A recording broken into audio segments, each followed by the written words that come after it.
স্বরাষ্ট্রমন্ত্রী প্রয়োজনীয় অন্যান্য মন্ত্রণালয়ের সহযোগিতা নিয়ে হলেও এই মদের মতো জঘন্য ক্ষতিকর জিনিসকে হারাম করে বাংলাদেশের 18 কোটি মানুষকে বেঁচে থাকার এবং আজকে বাংলাদেশের সকল জায়গায় মদ পান একটা বিষাক্ত অবস্থার সৃষ্টি করেছে।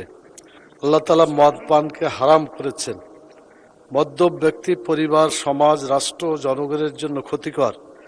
এই মদ পান থেকে তাদেরকে ফিরাতে হবে, কারণ হচ্ছে লিভারের ক্ষতি করে এই মদ। সবশেষে লিভার সিরোসিস হয়ে সে ধ্বংস হয়ে যায়। মস্তিষ্ক ও স্নায়ুতন্ত্রের ক্ষতি হয়ে কথা বলার জড়তা দেখা দেয়। ক্যান্সারের ঝুঁকি উল্লেখযোগ্যভাবে বেড়ে যায়। পাকস্থলী ও অগ্নাশয়ের সমস্যা দেখা দেয়। রোগ প্রতিরোধের ক্ষমতা কমে যায়। নিউমোনিয়ার, যক্ষ্মার মতো মারাত্মক ঝুঁকি বেড়ে যায়। শারীরিক ও মানসিক দুর্বলতা গ্রাস করে শেষ পর্যন্ত মৃত্যুর কারণও হতে পারে।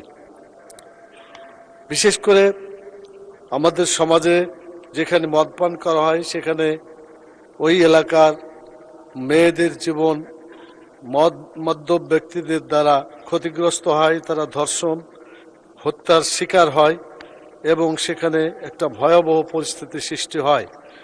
এই অবস্থা থেকে দেশ এবং জাতিকে, জনগণকে রক্ষা করার জন্য মাননীয় স্বরাষ্ট্রমন্ত্রী এই মদ বন্ধের জন্য গুরুত্বপূর্ণ পদক্ষেপ নেওয়া দরকার, কিন্তু আমরা এ পর্যন্ত কোনো পদক্ষেপ নিতে দেখছি না।